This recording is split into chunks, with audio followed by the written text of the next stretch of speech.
Hi, here I wanted to briefly go back to the recent vote in German parliament to change the German constitution to remove the strict debt ceiling and with that the strict fiscal policies and to add climate goals into it too.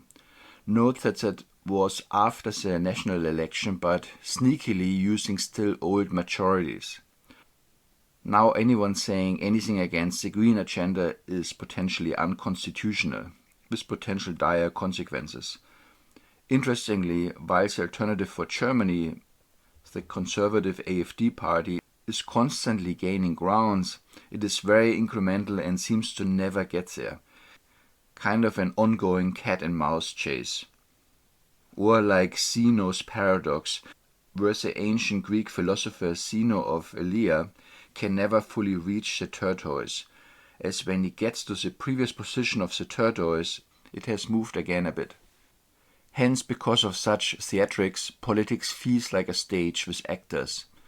Also consider the AfD was founded some 10 years ago during Merkel's open border policies, which are still ongoing, and while the members of the legacy parties and of the AfD share the parliament, Reichstag, with shared meeting rooms, hallways, elevators, libraries, security checks, restaurants and cafes, for some reason they never managed to meet over a beer and talk things through, compare the fact sheets basically.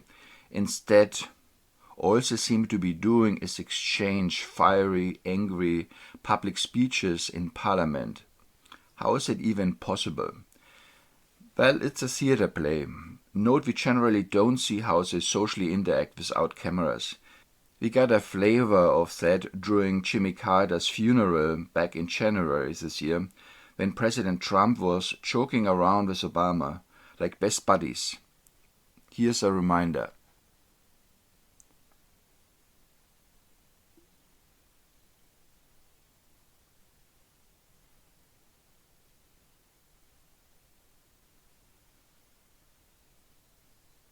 They don't even look at each other, which can be seen as a dominating behavior. So they're very close to each other, they chat, they laugh, they giggle, like they're super familiar and friendly with each other. So do you get the idea now? Don't think this is the exception, but likely the norm.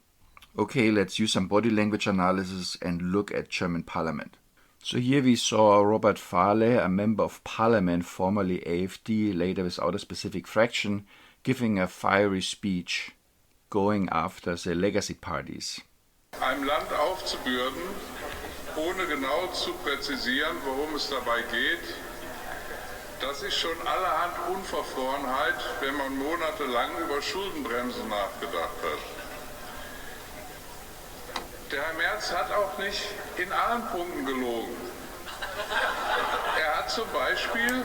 So he is making fun of Friedrich Merz, that he switched around, he campaigned with very conservative concepts and then abolished them completely to become chancellor, or he's the incoming chancellor. But here we see him laughing and being very relaxed and happy. Ganz klar gesagt, er will Kanzler werden, das war doch wahr. Und er hat auch viel... Here nice laughter. It feels more like a carnival speech. Everyone happy and smiley and relaxed. Here members of the coalition party from the Social Democrats. Everyone happy and relaxed. Dafür ausgegeben, dieses Ziel zu erreichen. Here we see Robert Habeck, the former Minister for Economic Affairs and Climate Action from the Green Party, and here outgoing Chancellor Olaf Scholz. Everyone on the phone, 3 out of 4 on the phone. 100 Milliarden für die Grünen, das ist doch wunderbar. Da kann man doch viele NGOs gründen, da kann man noch viel mehr. He's going after the NGOs. With all the new debt being created, they can found lots of new NGOs and go after the opposition and so on. Here another one on the phone. Für Demokratie zu kämpfen, das ist doch wunderbar. So that was an important piece. Zum Beispiel für Demokratie. So here we see Robert Habeck unshaven as usual, and this is a very particular smile. There are no bad feelings against the former AfD guy who is speaking right now.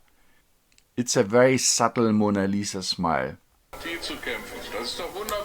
And here in particular. So that's not pursed lips, which would be pulled in. These are more like protruding, kissing lips.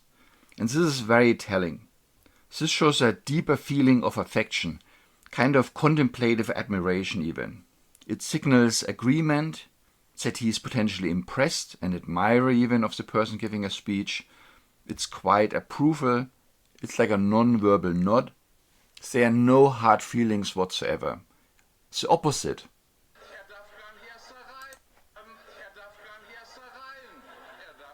Here we see warm laughter from the heart, even so the political opponents, which is a sign of trust and safety.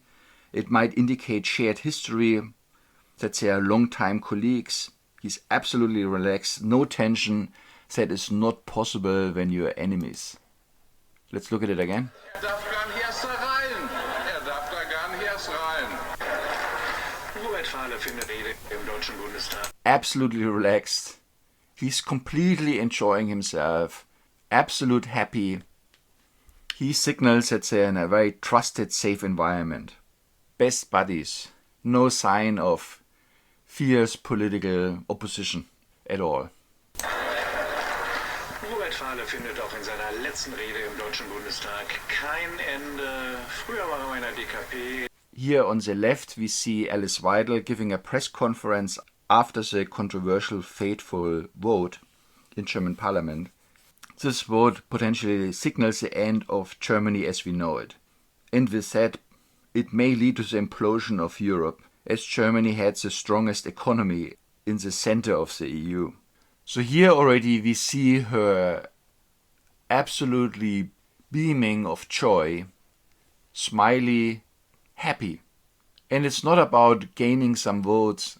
The problem is that there might be no return, no coming back after that vote. That Germany is so far down. So why is she so smiley? Ja, guten Tag, herzlich willkommen zum heutigen Pressestatement.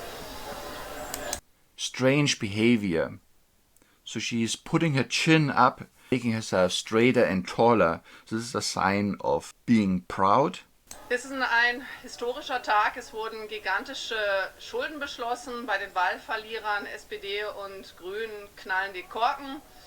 Denn sie können jetzt so viel Geld aus.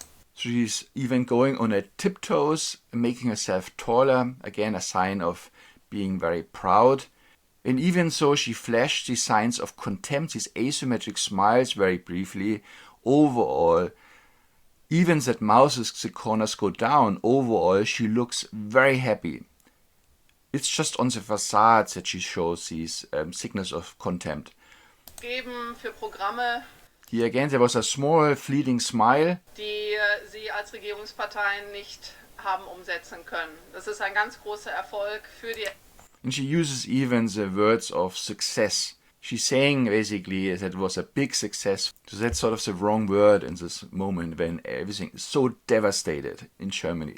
So of course you could say she's happy because she's gonna gain lots of votes after that. But as I said, there's likely no coming back. At least no easy coming back, because the constitution has been changed. So we don't see any sign of anger or frustration. Anyone losing a football game is more upset. And it's really then about nothing. Here it's about everything. Unter Zuhilfenahme des Steigbügelhalters CDU-CSU Friedrich Merz hat alle Wahlversprechen gebrochen. Er hat Wahlkampf gemacht mit einem bürgerlichen politischen Wandel. Here again, very proud, like she achieved something today. In summary, we saw body language of political opponents, at least based on news articles and public debates. This is the image they project out. But the actual body language says something completely different, like admiration, agreement, approval, even pure happiness. In fact, in an environment where people space-wise need to socially interact for years, this is expected. This, however, begs the question, what the public image is really all about. maybe all is just theater and we are being played. Anyways, all this is just speculation as I don't know the truth, but I'm looking forward to reading your comments, how you think about this. Anyways, thank you again for watching, and I talk to you next time. Bye.